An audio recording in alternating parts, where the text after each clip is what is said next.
Hey everybody, welcome to Hello. BRIT DADS REACT with me, BP1 and BP2. Thanks for joining. We are here with a bit of a reaction to a jet that we apparently have never heard of, an A-37 Dragonfly, the Super Tweet as they call it. Never heard of it. This is from the Fat Electrician, so shout out to Fat Electrician. A lot of people have said to us we should check out his videos because he does some good in-depth knowledge around the subjects that he shows on his channel. So we thought, yeah, why not? We've done a few planes in the past on the channel. We have. And we knew those ones. Pretty we don't interesting. Know this one. Yeah, no. A-37 Dragonfly, the Super Tweet. All right, interested to see what era is this? A recent one or a historic one?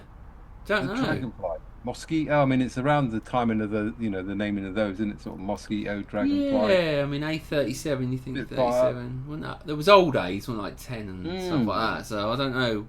All right, let's get in. Let's get in. See what they're gonna say. Yeah. It's about America's gun with wings, the A-10 Warthog. And a ton of more people already know that its grandpa is the original Thunderbolt, the P-47, and its dad is the A-1 Skyraider. But pretty much nobody talks about the A-10's mom, which is actually where it got the DNA for a nose-mounted minigun. Today we're talking about the A-37 Dragonfly, aka the Super Tweet. Okay. Just a fully loaded plane, was it? It looks pretty fully loaded, doesn't it? Ooh. Ooh. Napalm.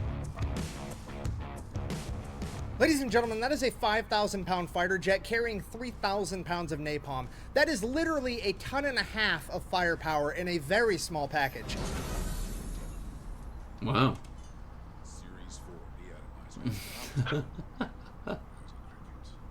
Nicey cricket. And on the off chance that 3,000 pounds of jungle jelly wasn't going to be enough to get the job done, it also has a Gao-2 minigun underneath the hood, capable of firing 3,000 rounds per minute. The only downside with that was it could only actually carry 1,500 rounds with it, but hey, it's going to be a wild 30 seconds. It was okay at best. I wasn't talking to you. Anyways, as I was saying before I was rudely interrupted, the A-37 is the aerial equivalent of a go-kart covered in guns. This thing is absolutely tiny. To put it into perspective, the F-4 Phantom, which was the other fighter jet used all the time during Vietnam, was weighing in at 55,000 pounds, and the Dragonfly is coming in at 5. However, despite its small stature and the fact that it gets literally no recognition for it at all, it is arguably the most effective fighter jet of the entire Vietnam War. Once upon a time in 1952, the United States Air Force came out and said, hey, we need to incorporate more jets into our fleet. The only problem is we don't have many pilots that actually know how to fly a jet, so we need to get a new type of jet trainer plane that we can train all of our pilots on. Cue the Cessna T-37. It was absolutely perfect. It was small, cheap, easy to take off, easy to land, super easy to fly, and it had side-by-side seating for an instructor and a student. This jet was so perfect that it was actually the U.S. Air Force's primary jet trainer for 52 years. It didn't retire until 2009. The only problem with the T-37 is that it generated a very, very high-pitched shrieking noise while it was running.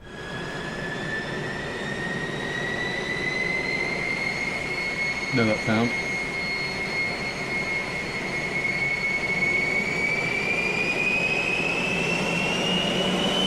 That noise unaffectionately earned it nicknames like the Screamin' Mimi, the 6,000-pound dog whistle, my personal favorite, the Converter, due to its unique ability to convert fuel into fucking noise, and of course, the Tweety Bird, which would later be abbreviated to simply the Tweet. And that's pretty much all you need to know for right now. Fast forward to Vietnam. Alright, so Vietnam, basically the United States is finding out the hard way that ultra-fast fighter jets like the F-4 simply are not that great at providing close air support to troops on the ground. As it turns out, it's pretty hard to aim a bomb while you're traveling at the speed of Mach fuck and actually hit the target. Who'da thunk? And as we've talked about in a previous video, this is actually where the Navy's A-1 Skyraider is performing way better than anybody thought it should, due to its ability to fly low and slow and actually engage a target accurately. The Air Force, seeing all the Navy's success, said, hey, we need to do the same thing. The only problem was the Air Force didn't have Skyraiders, and they didn't have the time to come up with a whole new plane, so what do? You take the Air Force's T-37 trainer jet that every pilot you've had has been trained on for the last 2 decades, cover it in guns, and send that bitch into combat, obviously. Okay, obviously they didn't just cover it in guns. They also gave it a cool paint job, they swapped out the engines, gave it a couple of General Electric J85s.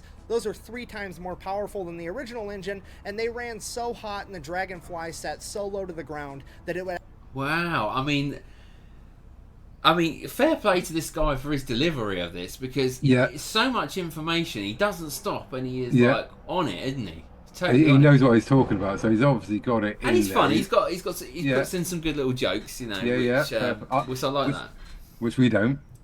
No, we don't. You know, I could go out of my way to script the shit that we do, but we don't. But yeah, I mean, he's very knowledgeable. I mean, how can he be this knowledgeable on every single subject? He's got a lot of videos on his website. He must do a lot of preparation and a lot of swatting up. Or just know his subject. You know, if you know it inside and out. We know it. Yeah, fair play. Pay attention in history. But no, cool little plane, isn't it? I mean, to be only £5,000. Yeah, I've seen people like carrying £3,000 worth of explosives. So I mean, but as you said, as you said there, they soon learned that if you're trying to, drop armaments over very sort of tropical environments with trees and stuff, you need to be going slow. There's no point just chucking it down and missing everything that you've asked it to come in for. So low and slow was the key there. All right, let's crack on. But yeah, he's entertaining. Very good. All right, let's keep going. It actually melt the asphalt beneath it if it didn't get going once they started it. And then also, I don't know why I think this is so cool, but I do. These little nub thingies on the end of the wings now, those are extra fuel tanks. Each one of those holds 95 gallons of fuel so that it had a better combat range. So the Air Force created this badass little fighter jet. The only problem now was none of the actual fighter pilots wanted to fly it because it wasn't cool enough. It was too small. It was too slow, blah, blah, blah. So the Air Force was like, well, I mean, technically, pretty much every pilot we have has been trained on this thing, so fuck it. They just started pulling pilots from other places like refuelers, supply, cargo pilots, everybody. And they just started putting them in these little fucking jets and sending them into combat. Surely this is a recipe for disaster, right? Wrong. The Dragonfly and its not fighter pilots would immediately go on a rampage. They quickly became the most accurate close air support aircraft in the entire Vietnam conflict. Their average accuracy was within 45 feet of the designated target. Bah! 45 feet doesn't sound very close to me. Bah! Dude, we're not talking about playing darts here. This is 3,000 pounds of fucking jungle jelly and white phosphorus. Believe me, the only difference between a bullseye and 45 feet is maybe enough time for you to say, oh fuck, before you wake up dead. Not only was the A-37 Dragonfly absolutely devastating to the enemy, but it was also virtually untouchable in the most comical way possible. You see, enemy anti-aircraft gunners were accustomed to firing at F-4 Phantoms traveling at like 1,400 miles an hour. But when the Dragonfly showed up, topping out at like 500 miles an hour, the enemy anti-aircraft gunners would always overshoot, so the Dragonfly pilots just got to fly and watch all the flak and shit explode like 5 miles in front of them, and then they just got to drive right through it after the fact. Maybe the best example of slow is smooth and smooth is fast I've ever heard. Which brings us to the second chair in the phallic excavation. I mean dick dimple, I mean cockpit. Second chair in the cockpit. Remember how I told you they were side by side, one for student, one for instructor? Well, in the combat version, the Dragonfly, they didn't need a second pilot or a spotter or anything, so the chair just went empty most of the time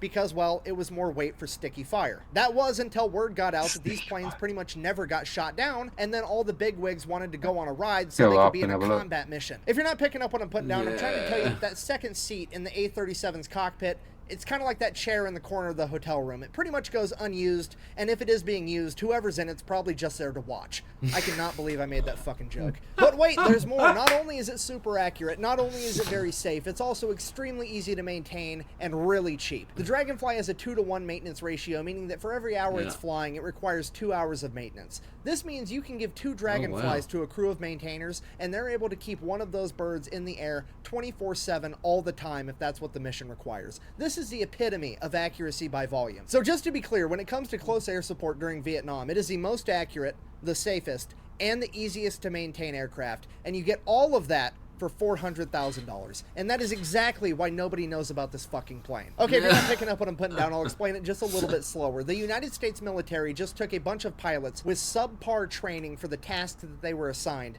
stuck them inside of subpar fighter jets, and then sent them into combat. And then they somehow outperformed the fighter pilots that had actual fighter pilot training and the enormous, super expensive fighter jets. Now be honest, do you really think that the politicians and high-ranking military officers that are in charge of budget-related shit are gonna let the world know that? Absolutely not.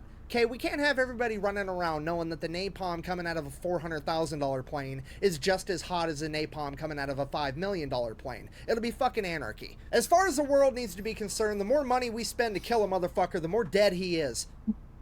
I guess. It's fucking stupid. So the war in Vietnam ends, and the U.S. military cannot get rid of these dragonflies fast enough. They are literally giving them out for free like they're fucking candy. They're giving some to Australia. They're giving some to the South Vietnamese. They're giving a bunch to the countries in Central America. Some of the ones that went to Central America are still in service today. That shows you how badass this plane really was. So they give away all these perfectly good planes for free, but then trouble would strike because now, guess what? Oh no, America doesn't have a close air support plane anymore. Who could have predicted this? I guess we better just, you know, build a new one. It's going to be bigger. It's going to be better. The minigun in the nose this time is going to be absolutely enormous, and it's all going to come at a price tag of like fucking 20 times as much. But hey, politicians got to feed their kids somehow, right? Ladies and gentlemen, the best thing to ever come out of political corruption, the A-10 Warthog, aka America's gun with wings. We have now officially come full circle. So, in conclusion, ladies and gentlemen, the A-37 Dragonfly is the most effective fighter jet that you've probably never heard of, and it's all because it and the men that flew it were way too good at their job for their price tag.